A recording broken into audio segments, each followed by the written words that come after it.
Okay, welcome back to the Bite the Abstract podcast. This is fifth episode or something like that, and we have some fun topics for you. Do you even know the topics?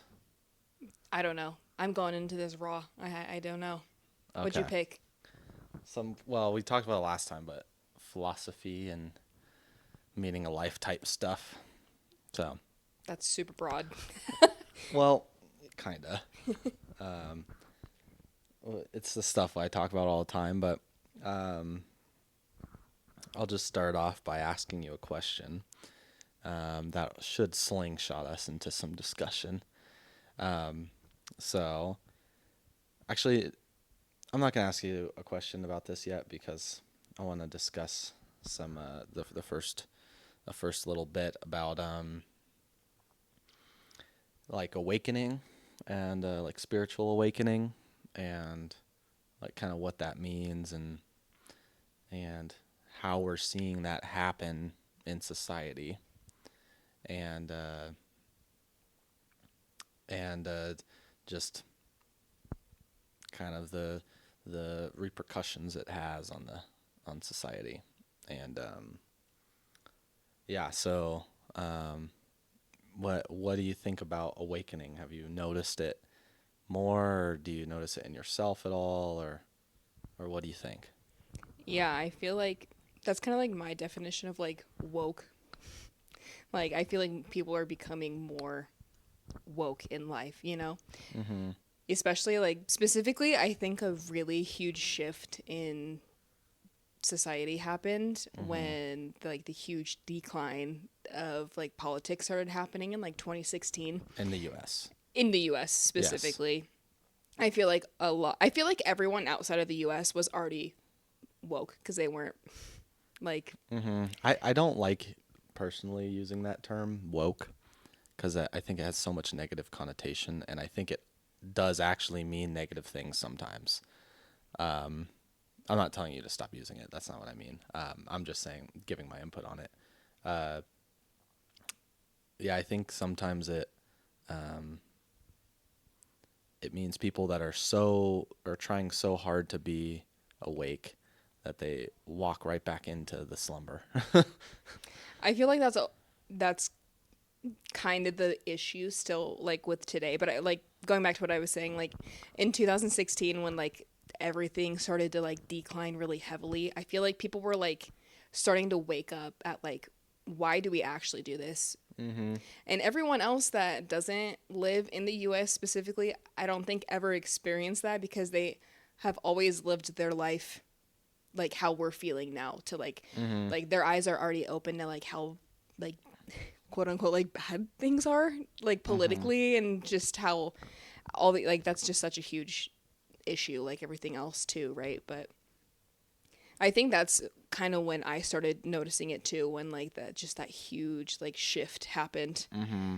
um Yeah, yeah. I think for other countries, I don't know a whole lot about other countries or cultures, um, but I think other countries probably experience the same thing we're feeling just sooner and then learn from our mistakes. We've probably experienced this before in history, but just didn't learn from it. Um, yeah, I mean, I'm sure there's been a lot of different times where it's been like that, like specifically like when the Great Depression happened, people probably thought that they were like becoming more awake to the issues and they thought that they were like trying to fix it. hmm Like anytime or maybe even when like the stock market crashed over like when we were kids. 2008. Yeah, Yeah, people probably thought that then too, but I feel like in 2016 that was specifically a huge yeah. It eye opener. feels. I think that one feels different because at least in the U.S. we felt it in all generations, Yeah. and then COVID was just another thing on top of it. That's a whole thing that we could get into, because like I think COVID and the situation it put us in was so unique in itself that we it caused a lot of people to start opening their eyes. I think because a lot of people, I know you weren't, but a lot of people were at home for 3 months and not working, and then just got to do like what they wanted to. I mean, within reason, because you couldn't really like go in public and stuff, depending on where you lived. Yeah. Um, but yeah, you're just stuck at home and can just do what you want. Don't have to go to work like that. That's definitely different. Yeah, well, You that's know? huge. I think that also, I was talking about this with a friend of mine fairly recently too. Like, it just showed people, like, we don't have to go, or specifically the work that both of us do, we don't have to go into the office every day. Hmm. Like, there's not even a point to it. Yeah, There's that's another no thing. reason. Hmm. Yeah, I So think that's really interesting. yeah, people I think got to experience what it's like to do what they want every single day, and then going back, it's like, hold on now, hold on a second, this is weird. Like I don't, Yeah, why are we doing this? And I think that happened to a lot of people, and it caused a shift. it did. It scruffed a lot of Probably not the people. only thing. But then I think, yeah, you're right. In the 2016 election was definitely another turning point. So I think that's when it happened for like in the US, people that were like against what happened in the 2016 election, people that were like not super excited for who got elected started becoming more awake to it, and then COVID happened and people Hmm. were really like, whoa, whoa, whoa, there's some weird stuff going on. Yeah, yeah. I don't know that I totally agree about the 2016 thing. I think people became less awake when it happened because everyone hated each other so much. Yeah. Which hate is like the direct opposite of what I'm talking about when I say awake. Because it was just so freaking divided. Well, it still is, but it just was so different in the amount of division there was between the people. And it was like you're either for or against. And then if you're on either side, you hate the other. Yeah. And that shift was like anti awake. That Yeah. was not ideal, and that's what's still how a lot of people are. Oh yeah, absolutely. But I think we're shifting out of it. Yeah, I maybe it's because I deal with people less. So maybe that's the reason that we think we're shifting out of it, but I feel like it's been a lot less harsh. But the reason I think I think people are shifting out of it is because like even I go anywhere in public, I just feel more. Maybe it's because I'm personally more developed spiritually, but I just feel like more spiritually connected with everyone around me. Like I feel so much more like people feel so much more friendly. Like I have way more people smile like that I Yeah. notice, and it feels like I hear less negativity in public. I still have the frequent, I should say, angry driver with a big old truck that's lifted and has to go around you to stop at the same light right next to you, and I'm then very honks and interested to know. flips you off. Yeah. So like where we live, there's a lot of people that drive trucks like that. So I'd be Hmm. really interested to know if other people around the world have that same like like grouping of people that Yeah. drive trucks like that. Yeah. Like if people that drive lifted trucks are bad everywhere or it's just bad where we are. I I don't know. Having a lifted truck is fine, but for some reason they tend to be the common offender. That and Audi drivers. No offense And to any Audi Tesla drivers. drivers. Yeah. Those are the worst. Yeah, I don't. I've seen some pretty bad Tesla drivers. I think there's just a lot of bad drivers. Yeah. Well, I mean, it depends on what we're talking about. Are we talking about aggressive, angry, doesn't think straight when they're driving people? And it's like, okay, well, we can narrow that down a little bit. But bad drivers is a lot, a lot of Yeah. people. At least half, if not 75%. It's got to be more. Yeah, it's got to be like 15% of the population is good at driving. That's what people need to work on and being more awake, just calming down when they're driving, Yeah. just being more Well, calm. I mean, that extends into like literally every component of life. Yeah. Just calming down, like stop thinking so much. Like look at what's in front of you. Is it really that bad? You're just driving on a street. Yeah. Do you really need to be upset? It's not doing anything to you. You're still in your car, you're still driving, you're not hurt. Stop thinking so much, you know? I think that's probably one of the biggest things that you've taught me in my life. I mean, like, obviously, like, being with someone long term, like, they teach you a lot of things, but I think that's Mm-hmm. been, like, the main, like, thing that you've taught me is to just, like, calm down. Like, Mm-hmm. literally just the phrase, like, chill out. Mm-hmm. Nothing is physically hurting you. Everything's going to be perfectly Yeah. fine. Yeah. They, like our boy Eckhart Tolle, if you know him. Um, lovely, lovely person, and his teachings are great. Um, but that's besides the point. I was gonna say he always says the the like 90%, if not all, of our suffering is caused by inconsistent thinking. Just thinking that you have no control of and don't even realize you're doing. Um, and so, I mean, there's a difference between being physically hurt, like your leg is broken, and thinking yourself into pain. But I think that's where the 10% of the pain comes from. But really, you suffer when you think. Hmm. And if you are aware of your thinking, you are detached from it. There's a separation between the thinker and the thinky. um, and yeah, that's where you reach that like calm state, because you're like, oh, I don't need to think about that. Like, hey, Mapes. Right here, we're actually like okay, so I don't actually need to be thinking things aren't okay. Yeah. Hi, Mapes. Yeah, I think if people could just at least understand that concept, like if everyone in the world, if you could like teach that to them, Mm-hmm. just that alone, I think would have such a large impact on more people than you think it would. That's why I think people are waking up more. Is I think people are learning these things. Hmm. Um, people are people are learning to control their thinking. Or control is actually not a good term to use for that, because you really don't want to control it. You want to let it be. But I think people are learning how to do this. But there's still so many people who refuse to wake up that it's Yeah. it's like it. I hold on to hope because I see people waking up, but I lose hope when I see the people that refuse to do so.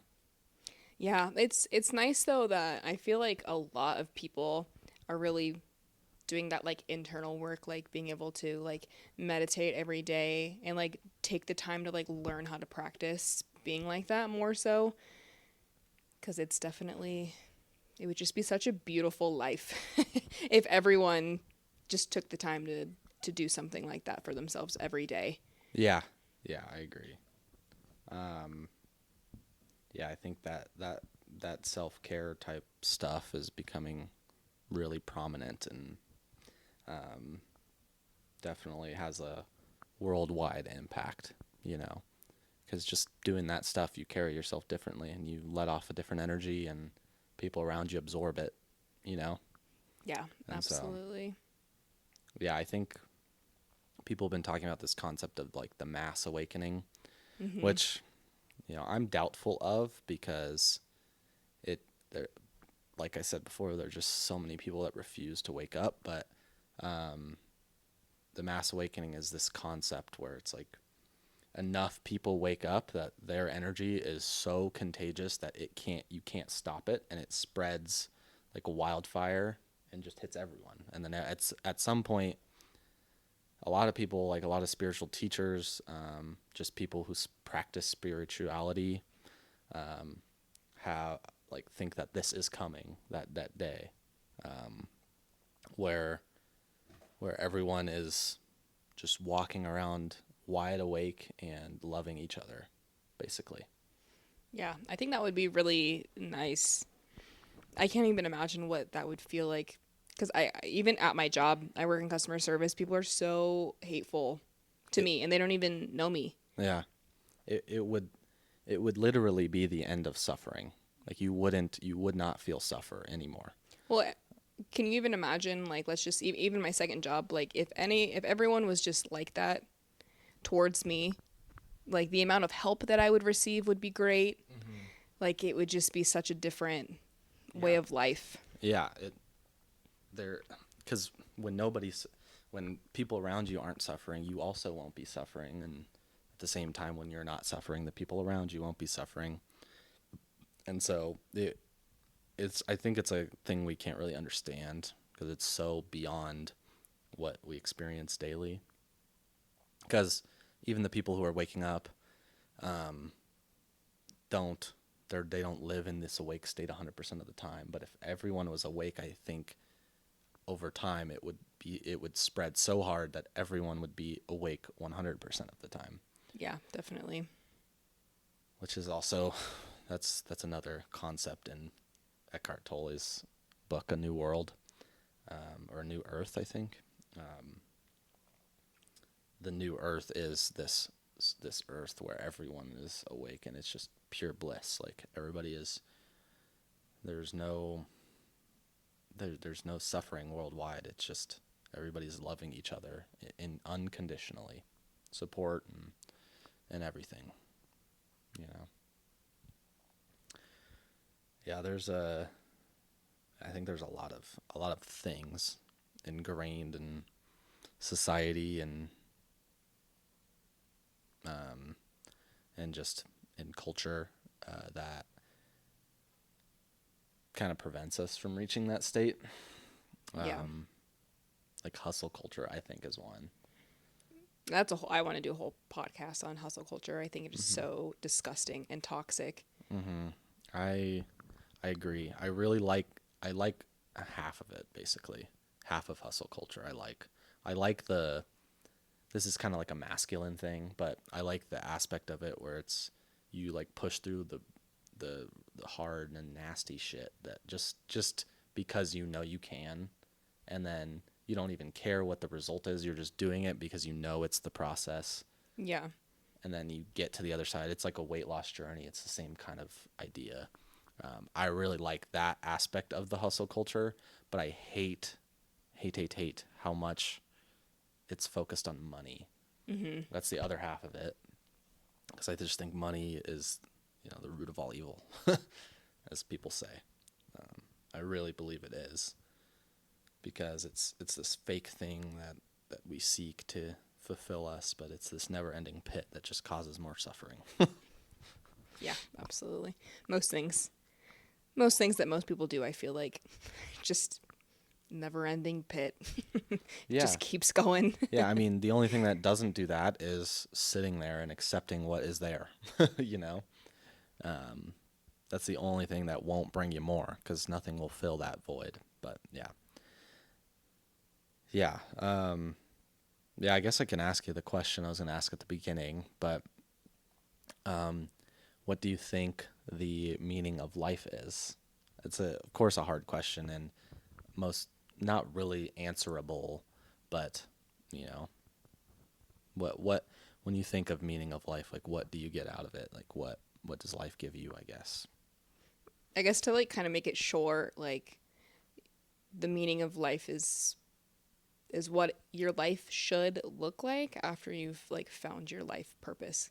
I feel like the like meaning of life, like there's not like one solid answer, right? Like it should be different for everybody. Like yours should be different from mine. Just because my life purpose is way different than your life purpose. So I feel like once you have found that, or like found like what you're supposed to do with your life, like I feel like that's like your life purpose and like your life goals that you should set for yourself. Okay. Yeah, and you think people can find fulfillment in Yeah. understanding like what they want to achieve, sort of thing. I think so. Like, because I, like, mine is very, very much like teaching dance and being able to, like, I don't even know, like, express yourself in that sort of way, but like teaching it to kids and being able to share that part with other people, like, that very much is what I was meant to do with my life. And I feel like I just have no other meaning to my life if I don't have that. Yeah. Well, not to get like negative, but like what if that's taken from you? Like, cuz it could be. Yeah. So it's like, then would your life have no meaning? I don't think so. So would you No. have to find something new, or was like, is there something else underneath that's driving all of it from the start?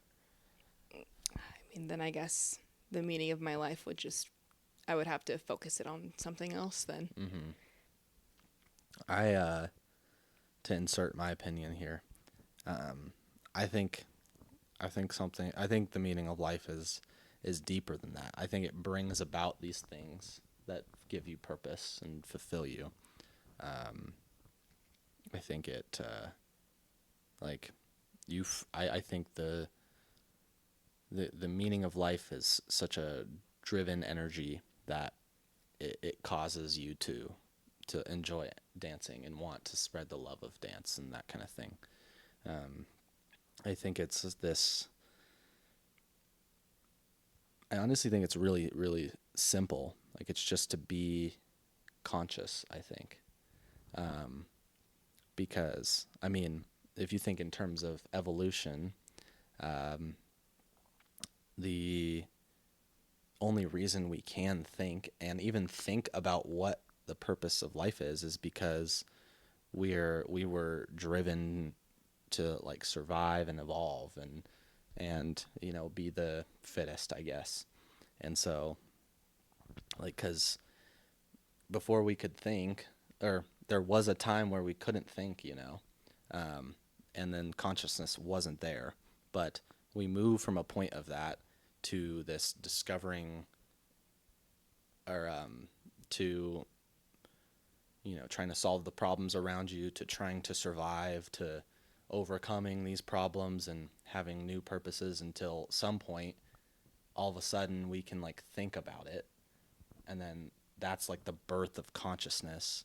And so I think the meaning of life is because of where it starts and where we're at now is just for consciousness to grow and be in everyone and everything, which is kind of like a blanket term, but I think just spreading the consciousness and just letting the flow of life just take you over.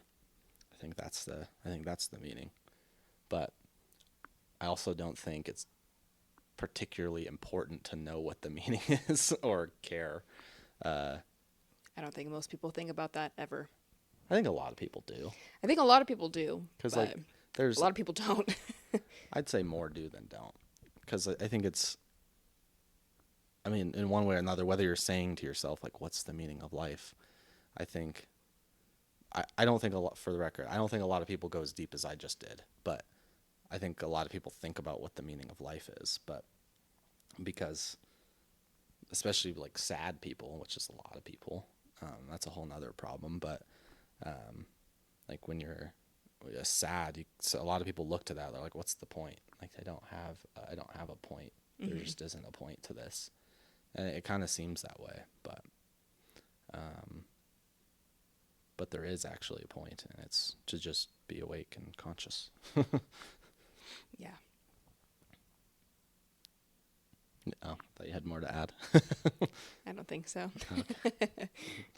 um, but yeah, that's. I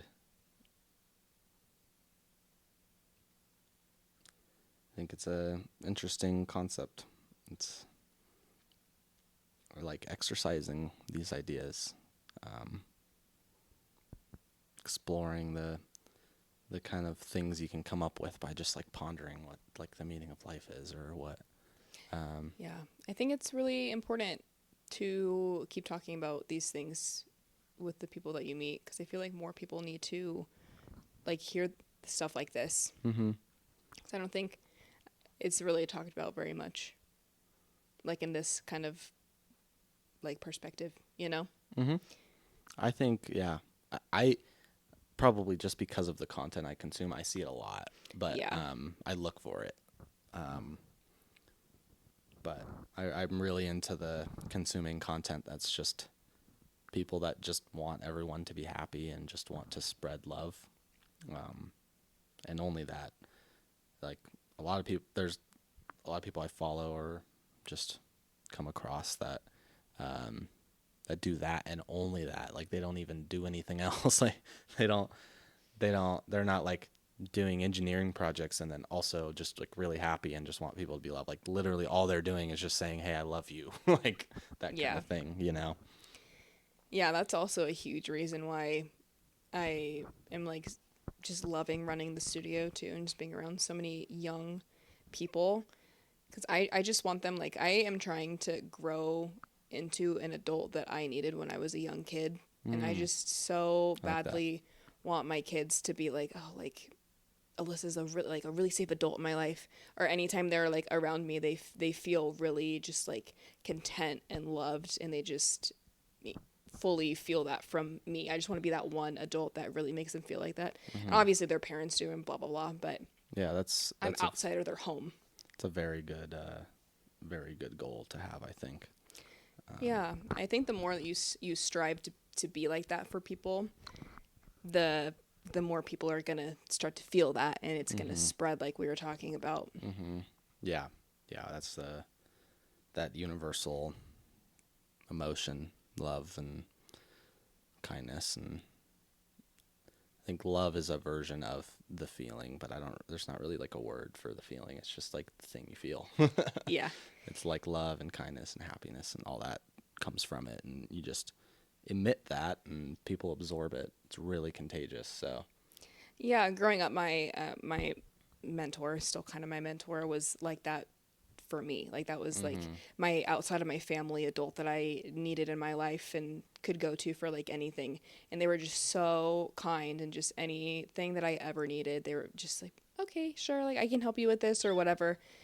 And it's just like that's like so inspiring to me to be like that for anybody that I ever come across in my life. Like Hmm. I think that's how you start spreading your love around the world, is you Hmm. need to inspire people to be just like that too. Hmm. Because I don't think it's just going to happen like magically. There's just not going to be like some big day that everyone just starts becoming more awake in this sense. It just is going to start from people spreading their kindness and their happiness this way. Yeah, I don't even think it has to be a conscious thought of people. Like they don't have to, Mm-mm. like you're saying, you want to be this person for people, and it's just that's great. But I don't even think it has to. You don't even have to realize you're doing it. So you know Yeah. the person that's just so freaking nice and just like so lovely to be around, and just you go near them and you just feel comfortable. Um, like there's so many of those people that you come across that are not even aware they're like that. They just are, you know, Yeah. and that still spreads it, you know? Totally. I wish that I was more like that. I'm not one of those people that's just like always in a good mood. I always feel good. You know what I mean? Like Hmm. that's something that I really have to work on. Yeah. Or So, at least can act like you are. I'm just from kidding. most of the time. Yeah. Yeah. You just, because these people I'm talking about, like, they might just appear that way, you know? Absolutely. Well, I and mean, I'm hoping that I appear like that to other people, but I hmm like deeply have to work on it. hmm yeah. Yeah. That's something I have to work on too. I want to be really I try to be as kind as I possibly can to people, but I lose my patience pretty quick. Um, and I also like want to be spreading the kindness everywhere I go, but often I don't because social things are just a little hard for me. Um, but yeah, um, yeah, I think that's a beautiful thing. To be clear, you losing your patience is not what everyone's thinking it is. you are What do people think it you are is? such a kind individual. You losing your patience is you just saying like, "Liz, can you hurry up?" That's you losing your temper. Well, yeah, I mean, yeah, that's fair. I I think most of it's in my head. Like I'm losing my patience in my head, so I can't. But when I'm like that, I can't be spreading kindness, even if it's mild. Okay. Well, still, like I'll give a couple examples. I'll be driving and um, someone does. Oh God, like I flip a U-turn at this place where the the right hand turn coming onto the same place I'm U-turning in needs to yield to the U-turn, and they cut me off, and but I cut them off because I had the right of way, and then they honk at me, flash the brights, and then flip me off, and like I just want to go like yell at them and be mad, but really I should want to give them a hug, like because Yeah. I should want to be like just calm down, but not say it, just do it with love. Yeah, totally. But that's what I mean when I lose my patience, or like I'm in the grocery store and I'm walking behind this old person that Specifically an cart, old person. yeah, the cart is literally supporting their life. Stop. I should not get into it. That's so bad. I shouldn't say that. But it's true. I think that stuff. But like I'll be behind them and I'm like, fucking hurry You up. get road rage from people Yeah. walking slow. I just got back from the grocery store right before we started this, and I experienced that. Yeah. It's just people walking slow. Like, it's just a little inconsiderate. Well, I mean, it isn't even. They're just living. Like, They're just living. yeah, yeah. And there I am thinking about it, suffering. See? Yeah, yeah, and you're suffering because you're thinking exactly full circle there. But like, I'll be freaking wanting to get past somebody, and what am I doing? I'm like checking out, getting in my car and driving home to play video games, Yeah. or to like that is true. eat some food. Like, dude, chill. At least you have some food, you know? Yeah, absolutely. Yeah. So, work on my patience a bit.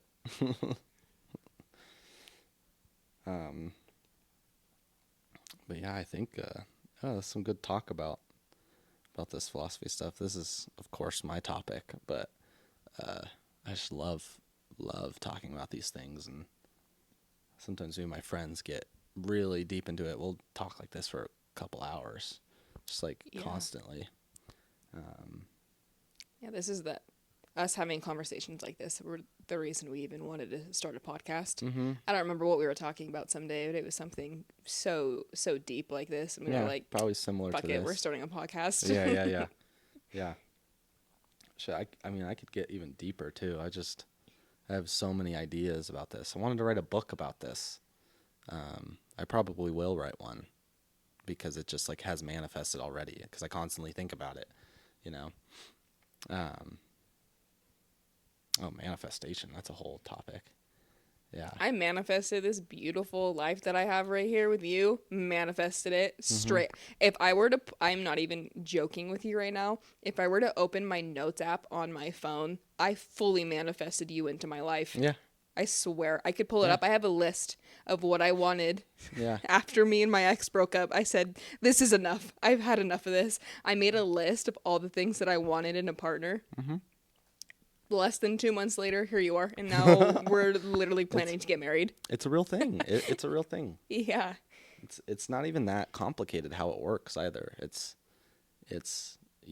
Well, I mean, it is complicated depending on how you look at it, but you write down these things that you want, or it's usually not even like a want. It's more of like a need. You're telling yourself, like, whatever it is, like, needs to come to me because, I require it, or however you want to say that. But as you make that decision, every step you take in your life, conscious or not, that decision is influencing it. And so you like are consciously or unconsciously continuously making steps towards it just based on your decisions. Like, for instance, like I want to write a book. I've actually written down some outline for it. Not any actual text, just the like outline of the concept.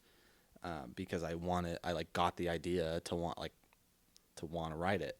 And so I manifested that idea by writing it down, and now it comes up in conversation, and every time it comes up, I go, I probably will do that. And it keeps coming up, and obviously it's not going to write itself. Like, at some point I can't just let life do it. I have to make a decision, but just it's so interesting how you stick a concept around and it'll just flood your life. Yeah, that's funny. My mom is going through this right now. She works in a salon. She's a front desk at a salon, and she is really good at doing nails. She does my nails. She does her nails. Our old nail lady, she does her nails. A woman that went to school and is licensed, she does hers instead of her doing hers, right? Anyways, she brought it up the other day, like, oh, maybe I should go to school to do nails. And we were like, yeah, Mom, like, do it. You would be so good at it, but it's really expensive to put yourself through school. It's like $10,000 to go to school for nails, which I think is outrageous. But we're like, it's okay. We'll like find you grants. We've been talking about it. And the other day, she was like sitting in one of the like rooms, just like visiting with our old nail lady, and a client came in and was like, "Oh my gosh, are you a new nail tech in here? I haven't seen you around." Oh, wow. And then the other day, she got a text from one of the like cosmetology schools here. She didn't even put her number in, but they texted her about nail program and like Yeah. how the grants and stuff that she can get into. That is a big old sign from the universe, if you Yeah. ask me. Yep, and she did it. She did it. She did it. She's been thinking. It's hard to understand, and this is what I mean is it could get complicated depending on how you look at it. But she, she thought about it, and some decisions she made influenced it into existence, like, and she wasn't even aware of it. Yeah. Isn't that crazy? Yeah. Yeah, manifest your shit and meditate, which I need to take my own advice. Yeah. That's such a good habit of meditating, and just fell out of it and then never got back to it. I still think about it and should. But You at least think about it. yeah, at least That's the first step. at least I think about it. Yeah. All right, well, you want to wrap it up?